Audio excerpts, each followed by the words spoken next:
Problem ఏంటి అంటే మంచి అనేది మనకి ఎప్పుడు మంచి చేస్తుంది. ఒక డెడికేషన్, ఒక రెస్పాన్సిబిలిటీస్, ఇవన్నీ సింపుల్ విషయాలు కాదు. అవును, డెడికేషన్ అనేది చాలా ఇంపార్టెంట్ లైఫ్లో. అవును. నేను మార్నింగే లేచేస్తున్నాను, నేను ఖచ్చితంగా టైం టు టైం నేను ఫాలో అయిపోతున్నాను, నేను ఇంత కష్టపడుతున్నాను, రావట్లేదు అంటే నిజంగా ఆపర్చునిటీ వచ్చినప్పుడు నువ్వు అవన్నీ చేయకుండా ఉంటే నువ్వు ఖచ్చితంగా మళ్ళీ ఆపర్చునిటీ మళ్ళీ రాదు కదా. కరెక్ట్. వస్తుంది రాదు అది వేరే విషయం. నీకు ఆపర్చునిటీ వస్తుందా, నీ లైఫ్లో నువ్వు ఎక్కడో సాధిస్తావా, నువ్వేం చేస్తావు అనేది వేరే విషయాలు. కానీ నీ కోసం నువ్వు చేయాల్సింది ఏంది అంటే నీ లైఫ్ని, నీ హెల్త్ని, నీ మనసుని స్ట్రాంగ్గా ఉంచుకోవడానికి డెడికేషన్ అనేది చాలా ఇంపార్టెంట్. అవును. నువ్వు వర్కౌట్స్ చేస్తావా, నీ హెల్త్ని కాపాడుకుంటావా, ఇవన్నీ నీకు ఎప్పుడైతే స్ట్రాంగ్గా ఉంటాయో 100% నీకు ఒక టైం వస్తుంది అనేది మాత్రం నేను నమ్ముతాను. నిజం. మనం 6 o'clock అంటే ఓకే, ఒక 10 minutes 20 minutes వాళ్ళు లేట్ అన్నా మనం కరెక్ట్ టైమింగ్ అయితే మనం ఫాలో అవ్వాల్సిందే. మనం డెడికేషన్ లేకుండా పని చేసి రేపటి రోజు ఎవరినో బ్లేమ్ చేయడం అనేది కూడా తప్పు. లేదు వాళ్ళంతా ఇలాగే ఉన్నారు కాబట్టి నేను ఇలా మారిపోయానండి, నేను చెయ్యట్లేదు, నాకు ఇంట్రెస్ట్ పోయింది అంటే ఎవరికి నష్టం? నాకే నష్టం. ఎగ్జాక్ట్లీ. వాళ్ళందరికీ కాదు కదా. నేనైతే దాన్ని నేను రూల్గా పెట్టుకున్నాను. నేను సిన్సియర్గా ఉంటాను, సిన్సియర్గానే పనిచేస్తాను. ఎందుకంటే అది ఎవరి కోసమో కాదు, నేను ఎవరి కోసమో పని చేయట్లేదు, నేను నా కోసం పనిచేస్తున్నాను, నా హ్యాపీనెస్ కోసం పనిచేస్తున్నాను. అంతే కదా. నేను చేసే పని నాకు హ్యాపీనెస్ ఇస్తుంది. నాకు మంచి క్యారెక్టర్ వచ్చినప్పుడు ఆ క్యారెక్టర్లో నేను ఇన్వాల్వ్మెంట్ అయ్యి చేస్తున్నప్పుడు ఎవరైనా ఒక్కరు భుజం తట్టినా లేదు అని క్లాప్స్ కొట్టినా సూపర్ చేసాం అనగానే అవును ఎస్ అనిపిస్తుంది. స్ట్రెంగ్త్ అలా ఒక్కసారి చాలు. అవి కావాలంటే నేను చెయ్యాలి. ఎవరి కోసం చేస్తున్నాను? నా కోసమే చేస్తున్నాను. కరెక్ట్.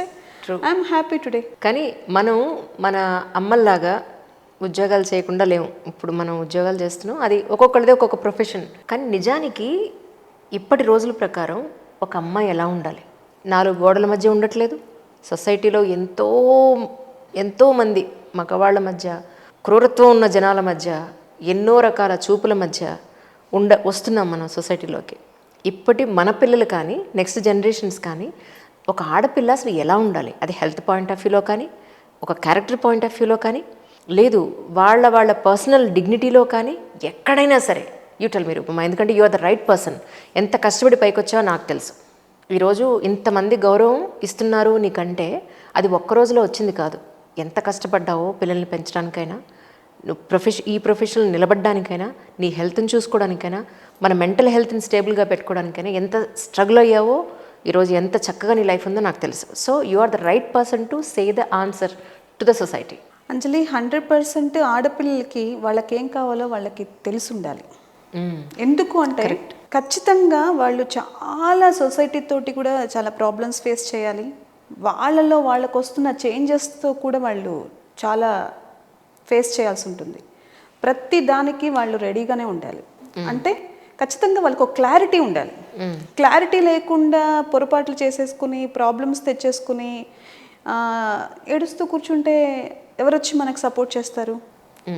అలా ఎంతకాలం జరుగుతుంది? ఎవరిస్తారు ఆ సపోర్ట్? భగవంతుడు అంటే ఒక దీని ప్రకారం వెళ్తే ఆదిపరాశక్తి, ఆడవాళ్ళని ఆదిపరాశక్తితో పోల్చారు. చాలా స్ట్రాంగ్. Okay, true. వాళ్ళు ఏమైనా చేయగలరు. ఒక బేబీకి బర్త్ ఇస్తున్నారు. ఓకే, వాళ్ళ కోసం వాళ్ళ లైఫ్ని పక్కన పెట్టి వాళ్ళ అభివృద్ధి కోసం వాళ్ళు పోరాడుతున్నారు. అంతే కదా.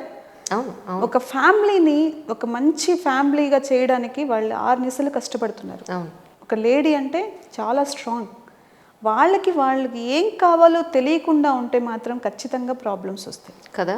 ఏదో చేసేసాము, నేను చదువుకుంటాను, నేను చదువుకోలేను, నేను ఇలా అల్లరిగా ఉంటాను, నేను అతిగా ఉంటాను, నేను క్యూట్గా మాట్లాడతాను, ఇవన్నీ కాదు.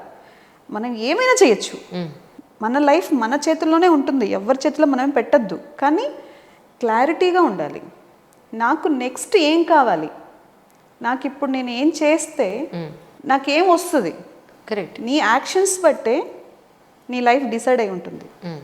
నువ్వేం మాట్లాడుతున్నావు, నువ్వు ఎలా ప్రవర్తిస్తున్నావు, నేను ఏం చేసినా నాకు గుడ్ రావాలంటే ఎలా వస్తుంది? నేనేం చేసేసినా నా లైఫ్లో మంచి జరగాలి, నా లైఫ్లో మంచి చూడాలి నేను అంటే కుదరదు. నువ్వు నష్టం చేసుకుంటే నీ బాడీ నష్టపోతుంది. కరెక్ట్. నీ మైండ్ దెబ్బతింటుంది. అవసరం లేదు. ఎందుకు? మనం మంచి ఆహారం తినాలి అనుకుంటే వంట చేసుకోవాలి, లేదా మంచి ప్లేస్కి వెళ్ళి తినాలి. కరెక్ట్. ఎక్కడ పడితే అక్కడ తినేస్తాను, అవును. అది జీర్ణం అయిపోవాలి, నేను మంచి స్కిన్ కావాలి, మంచి హెల్త్ కావాలి అంటే నాకు తెలిసిన నాలెడ్జ్లో చెప్తున్నాను. అవునవును, ట్రూ ట్రూ ట్రూ. అంటే కుదరదు. ఇంపార్టెంట్, అందరికీ ఇంపార్టెంట్ నువ్వు చెప్పిన పాయింట్. డెఫినెట్లీ. అలాగే ఏ విషయంలో అయినా నువ్వు సాధించాలి, నువ్వు ఏదన్నా ఇప్పుడు ఏదో సక్సెస్ అంటే సక్సెస్ని పర్సెప్షన్స్ మారిపోతాయి. కరెక్ట్. నీ విషయంలో ఒకలాగా ఉంటుంది, నా విషయంలో ఒకలాగా ఉంటుంది, వేరే వాళ్ళ విషయంలో ఒకలాగా ఉంటుంది. అవును.